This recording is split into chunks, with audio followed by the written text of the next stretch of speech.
Hey folks, welcome back to Jerome Bee Farm and Homestead. So it's Sunday, March 7th, and I've finally got time and the weather's cooperated to get out here in the bee yard. I've not done anything since, it's probably 3 weeks ago. I put sugar on, did a mountain camp emergency feeding on 6 of my hives, and I need to get in there and check them out. But first, today we're going to go in the only single deep I have, number 11, and that's one that I did put sugar on, and check them out. I'm going to do a quick hive inspection and see how they're doing inside, and if they're strong enough, and I suspect they are, because when I checked them last, they had a good population there on the top. I didn't go into the hive and check it out, but it looked pretty strong. I'm going to, I got a deep here I brought up from the barn that had some comb left from a dead out last year, and I'm going to put that on their hive and get them up to a double deep. Put a couple new frames in there coated with wax, so that ought to get them going. So we're about, I'd guess, 3 to 4 weeks behind where we were at this point last year. That hard Arctic blast, man, it really slowed things down. I think all the maple pollen got killed out. It dried up and shriveled up.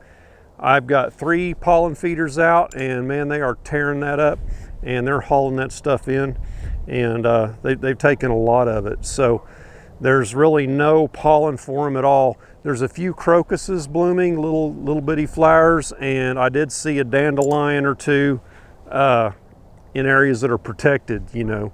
But other than that, there's nothing for them to eat. So I also got a box of Man Lake Ultra Bee pollen patties.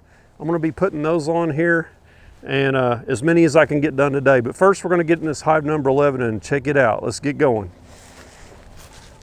Oh, first thing I'm going to do is see if I can get this limb out of here. This ice storm, man, it just, the gift that keeps on giving.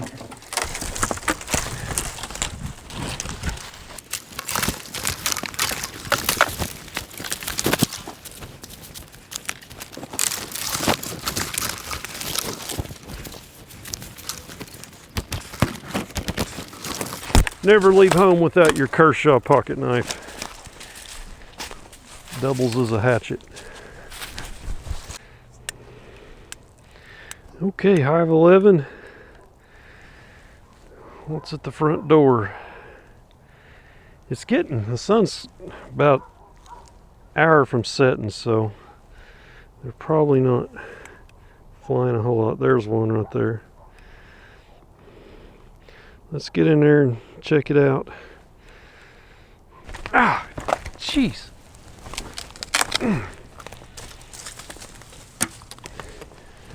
It's dangerous around here. Getting stabbed in the head by all these tree limbs. I'm having a hive tool crisis getting going this year. I can't find my hive tools. I found this one finally underneath there on the bottom on the ground. Put my nice hive tool with the little hook on it. I can't find it.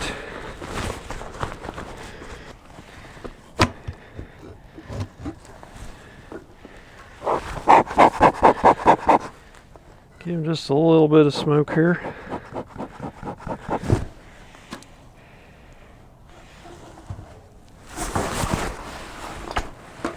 Well, let's see sugar.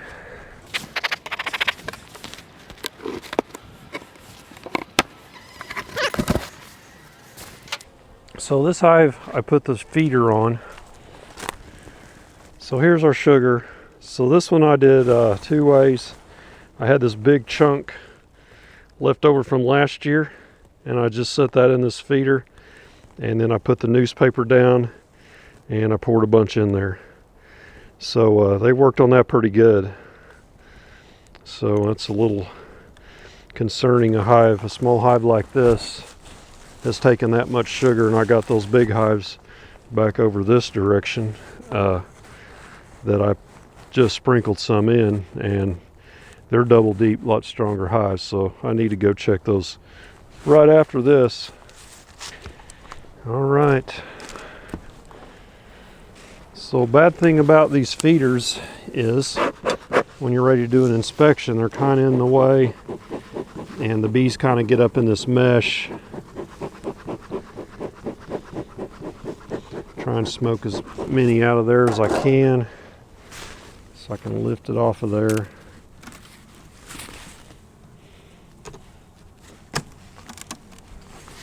So when we're done, we'll put this back on there.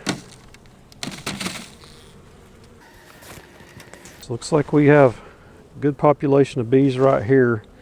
What we might do after I check this out, we might pull a frame right here and move it over here and kind of scoot them back to the center. Yeah, like I was saying, most of the bees are on this side, and we might want to center them up. So I'm going to start over here where there's the fewest bees and get this frame out of the way. First inspection, you know, it's this thing is propolised up really good, and it's cool out, so I'd guess it's around 60 degrees. And that's an empty frame. How are we doing on weight? Doesn't weigh a whole lot, but it's not too bad. I expect there's a little bit of capped honey in here. Empty. Empty. I was watching Bob Benny do hive inspections the other day, and I noticed the way he popped a frame out. He just uses the corner of his tool like this, just bam. Instead of going in like that or using a hook, he uses a plain old tool like this and he just gets it done. And he moves fast. He's not like me, he's got a lot of hives. He don't mess around. Check out Bob Benny if you haven't. Empty. Looky there, some capped honey. Wow, this next frame looks like it's full of honey. There's a full honey frame. Can you believe that? This hive endured, what did it get to? Minus 16 degrees, and it was below zero for 4 days, and it was 10 days below freezing. And man, those 4 days, the wind was out of the north blowing. I just knew I was going to lose quite a few hives, and so far I hadn't lost any. So I reduced this hive down in the fall because they didn't have enough stores for their population. I may have donated them a honey frame or two.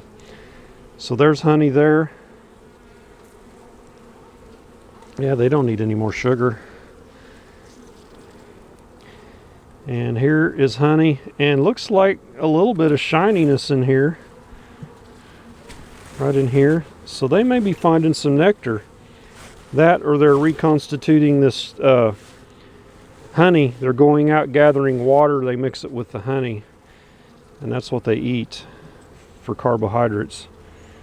Don't see any eggs on this frame, but there's a pretty good population, and I see a lot of my pollen from the pollen feeders, kind of a light tan right in here. So I suspect this next frame is going to be a brood frame because we got pollen right there.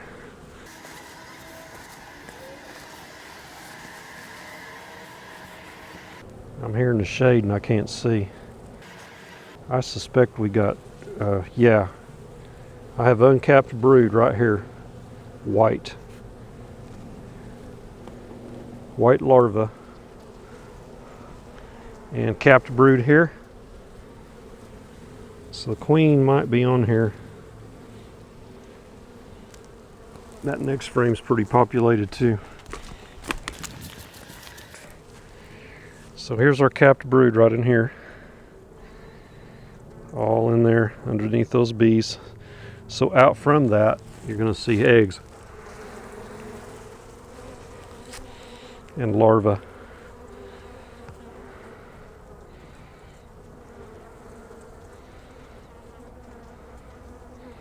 Yeah, see the white in there.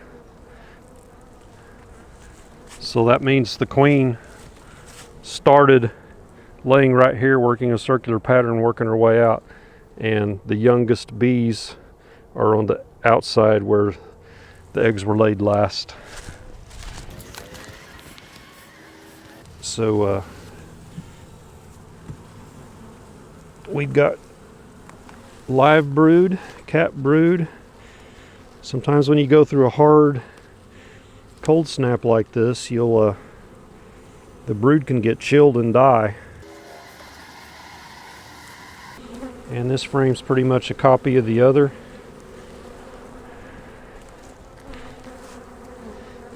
And there's our queen marked blue, so she's last year's queen. So I've seen all I need to see. Let's see if she's got brooded up on this other frame right next to it. So that's 2 brood frames. No, this is all pollen. So I'm going to scoot these bees over like I said I was. Boy, I need to clean all that propolis out of there. It makes it really hard to work with. I'll do that some other day. I got too much to do. These bees are a little testy.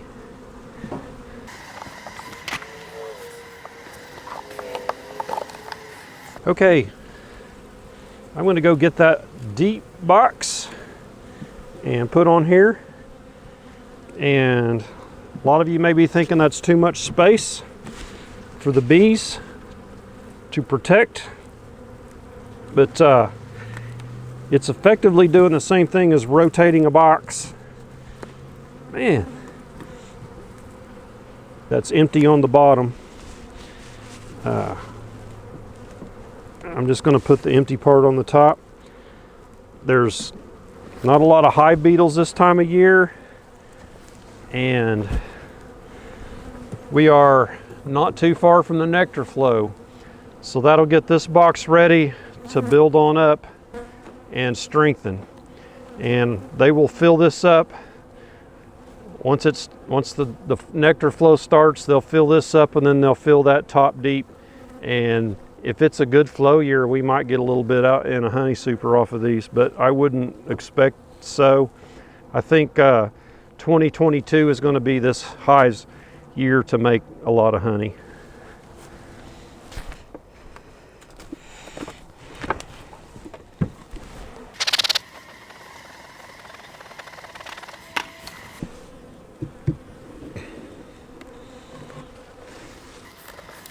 Let's see, I'm going to put a pollen patty in there.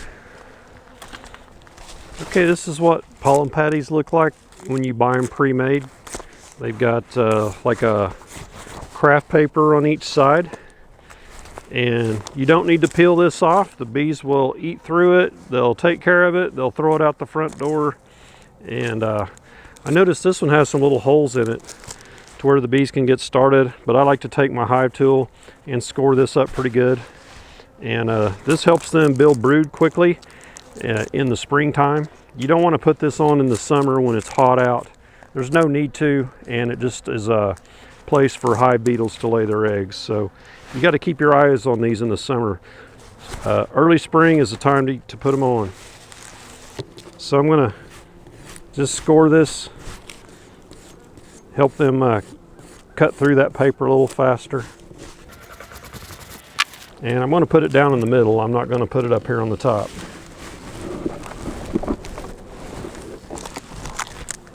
Smoke these bees down.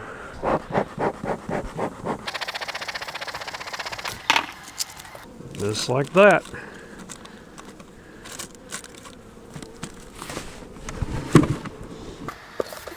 And we'll return our sugar feeder up here. Since they've got that honey in there, I might come back and get this later if I find another hive that needs some needs a lot of sugar.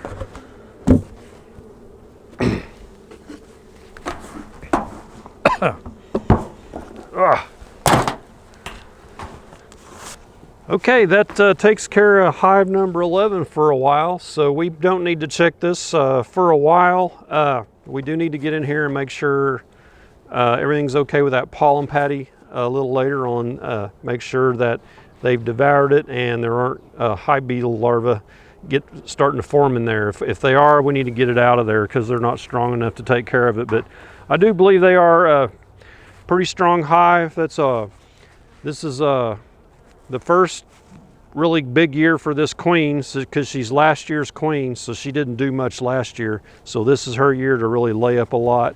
So if that queen is mated well, this hive ought to take off and start doing really good once the nectar flow hits. So that's it for this video. So I appreciate you sticking around and watching. Give me a thumbs up if you would, and subscribe to the channel if you haven't. We'll catch you on the next beekeeping video. Y'all take care.